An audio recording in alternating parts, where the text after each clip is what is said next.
আমি ডিমের অমলেট কারি করব, তার জন্য দেখুন আমি একটা মশলা বেটেছি, আদা রসুন পেঁয়াজ কাঁচা লঙ্কা জিরে ধনে, সেটা আমি আলাদা বেটে রেখে দিয়েছি, দেখাবো আপনাদের। আর এখানে যে কারিটা করব তার জন্য নিয়েছি 1.5 চামচ পোস্ত, 1 চামচ সর্ষে, সাদা সর্ষে নিচ্ছি, 4 কোয়া রসুন আর 5টা কাঁচা লঙ্কা, খুব একটা ঝাল নেই। এখানে বেটে রেখেছি আদা রসুন পেঁয়াজ কাঁচা লঙ্কা জিরে ধনে। কসুরি ডিমের অমলেট কারি সেটা দেখুন, আমি প্রথমে দিয়ে দেবো নুন, খুব ভালো করে মিশিয়ে নিতে হবে নুনটা। এইভাবে যদি প্রথমেই দিয়ে দিই তাহলে খুব ভালো হয়। আমি করবো 4টে ডিম, দিয়ে দেবো একটুখানি জিরে গুঁড়ো, একটুখানি ধনে গুঁড়ো। ডিমের অমলেটটা যদি এইভাবে আমি করি তাহলে কিন্তু একদমই গন্ধ লাগবে না। দিয়ে দিলাম একটু কসুরি মেথি। এইগুলোকে সমস্ত কিছু দিয়ে খুব ভালো করে আমি আগে যদি মাখিয়ে নিই তাহলে দেখবে নুনটা খুব ভালোভাবে গলিয়ে যাবে। এখন যে বেটে রেখেছিলাম মশলা, আবার বলে দিচ্ছি, আদা রসুন পেঁয়াজ কাঁচা লঙ্কা ধনে জিরে সমস্ত কিছু বাটা, সেই মশলা আমি অল্প একটুখানি রেখে দিলাম। আর এর ডিমের যে আমি অমলেটটা করব সেই জন্য এর সাথে মাখিয়ে নিলাম।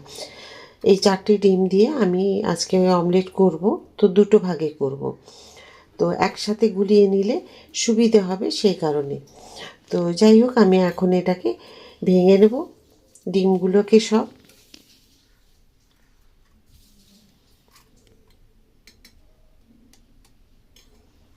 তো এই ডিমের অমলেট যেটা আমি করব, সেই ডিমের অমলেটগুলো যাতে ভেতরে না কাঁচা থাকে, দেখবেন আমি সেটাকেও দেখিয়ে দেবো কি সুন্দর করে, যে যাতে না কাঁচা থাকে। তবে ডিম কিন্তু খুব বেশি হাই ফ্লেমে ভাজতে নেই, যদি একটু মিডিয়াম টু লো ফ্লেমে ভাজেন না, ডিমের ভেতরটা কাঁচা থাকে না, খুব সুন্দর ভাজা হয়ে যায়।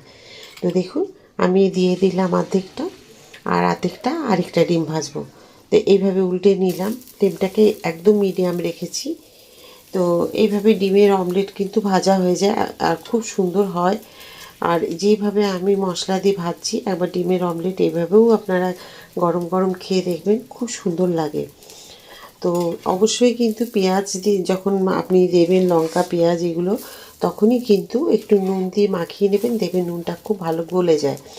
আর দেখুন ভাজ করে নিলাম, যদি ভেতরটা কাঁচা থাকে তাহলে বেরিয়ে আসবে, এটাই আমি দেখাবার জন্য আপনাদের বললাম আগে। আর যদি পেঁয়াজ কাঁচা লঙ্কা দিয়ে ডিম না ভাজেন, তাহলে কিন্তু সামান্য একটুখানি জল দিয়ে নুনটাকে গুলিয়ে, যেমন হাফ চামচের থেকে কম আর কি নুনের মধ্যে জল দেবেন, গুলিয়ে নিয়ে তারপর ডিমটা দিয়ে ফাটিয়ে নেবেন, তাহলে কিন্তু খুব সুন্দর ডিম গোলা হয়। নুন একদম বোঝা যাবে না যে একদম এইরকম। যদি নুন আপনারা ডিম ফাটাবেন বা আমরা যদি করে থাকি, দেখবেন এক জায়গায় জমা হয়ে যায়, জমাট বেঁধে যায়, সেটা হবে না। তো যাই হোক, 2টো ডিমের অমলেটই আমার তৈরি করা হয়ে গেল। এবারে মশলা যেটা আমি করেছি সেটা কষিয়ে নেব। তেল দিয়েছি, দিয়ে দিলাম ছোটো চামচের 1 চামচ কালো জিরে, কালো জিরে দেবেন, খুব ভালো হয়।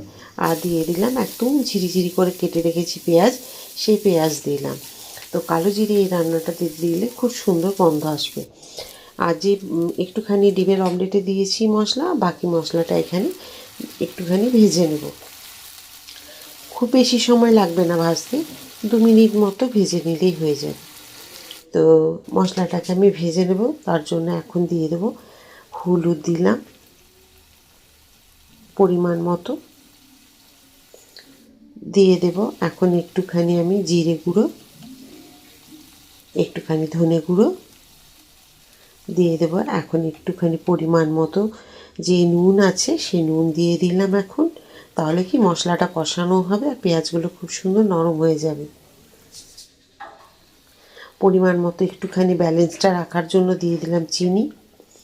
এখন এটাকে একটুখানি কষিয়ে নেবো সময় নিয়ে, বললামই তো 2 মিনিট মতো কষালে হয়ে যাবে। একদম মিডিয়াম ফ্লেম বা লো ফ্লেমে, হাই ফ্লেমে একদম কষানো যাবে না। তো দেখুন সুন্দরভাবে কষানো হয়ে গেছে। যদি প্রয়োজন পড়ে তো একটু জল ছিটিয়ে দেবেন, দিয়ে কষিয়ে নেবেন। আর ডিমের তরকারির মধ্যে একটু তেল বেশি লাগে, যদি প্রয়োজন হয় তেল দিতে পারেন। আমি যে সর্ষে রসুন আর যে পোস্ত বেটে রেখেছিলাম, সাদা সর্ষে পোস্ত আর রসুন, সেটা দিয়ে দিলাম। তো দেখুন এখন দেওয়া হয়ে গেছে, এটাকে খুব ভালো করে মিশিয়ে নেব। আর আজকে না আমার টমেটো ছিল না বাড়িতে, যাই আমি টমেটো দিতে পারলাম না। আপনারা অবশ্যই কিন্তু একটা টমেটো বেটে হোক বা তেলের সাথে ভেজে হোক দিতে পারেন। তো ডিমটা দিয়ে দিলাম, দিয়ে একটুখানি ঝোল এভাবে দিয়ে ওপর দিয়ে দিয়ে দেবো। আর এই রান্নাটা খুব বেশি কিন্তু ঝোল হবে না, ঠিক মাখা মাখা যেমন আমরা ভাপা রান্না করি সেই রকমই থাকবে। এখন দিয়ে দেবো আমি কাঁচা লঙ্কা কেটে রেখেছি, সেইগুলোকে দিয়ে দিলাম। এখন দেবো আর একটুখানি কাঁচা সর্ষের তেল, প্রয়োজন মতো যেটুকু লেগেছিল মশলা ভাজার সময় আমি দিয়েছিলাম। আর এই সর্ষের তেল কিন্তু কাঁচা একটু দিতে হবে, খুব ভালো লাগে গন্ধ। তো আমি যেভাবে করছো অবশ্যই একবার করবেন। আর কসুরি মেথি দিলাম, তার জন্যই তো বললাম কসুরি ডিমের অমলেট কারি এই রান্নাটা কিন্তু কসুরি মেথি দিয়েই কিন্তু বেশি সুন্দর হয়। আপনারা একবার তৈরি করলেই বুঝতে পারবেন যে কি অসাধারণ হয় খেতে। মনেই হবে না যে এত সুন্দরভাবে তৈরি করা যায়। ঢাকা দিয়ে দিলাম, ঢাকা খুলে নিলাম। আর দেখুন আমি ভাতের সাথে নিয়ে নেব একটা ডিম।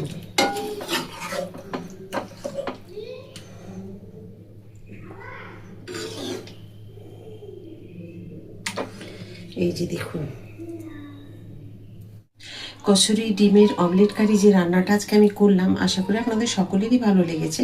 এই রান্নাটা সত্যি কথাই একটু অন্যরকমভাবে আমি করেছি, নতুনভাবে। তো দেখবেন অনেকেরই ডিমের মধ্যে ভীষণ আস্তে আস্তে গন্ধ লাগে, সহ্য করতে পারে না, ডিম খেতেই চায় না। তো আবার অন্তত যদিও গরম অমলেট খেতে চায় তাহলে কিন্তু রান্নাটা এরকম কারি খেতে চায় না। তো যারা ভীষণ গন্ধ লাগে তারা আমার মতো এইভাবে তৈরি করে দেখুন, আশা করি আপনাদের খুব ভালো লাগবে। আর যাদের লাগে না তাদেরও খুব, মানে গন্ধ লাগে না তাদেরও খুব ভালো লাগবে। এই রান্নাটা একদম অন্য রকমের, আলাদা স্বাদ, আলাদা রকমের। তো একবার অন্তত এইভাবে তৈরি করে খেয়ে দেখুন, আর কমেন্ট করতে ভুলবেন না। যদি ফেসবুক থেকে দেখে থাকেন আমার ভিডিও তাহলে ফলো করে দেবেন, আর যদি ইউটিউব থেকে দেখে থাকেন তাহলে লাইক, সাবস্ক্রাইব আর শেয়ার করে দেবেন। তো রান্নাটা কেমন লাগলো কমেন্ট করতে একদম ভুলবেন না। আবার একটা নতুন রান্না নিয়ে আপনাদের সকলের কাছে আমি চলে আসবো। সবাই খুব ভালো থাকুন। রাধা রাধা।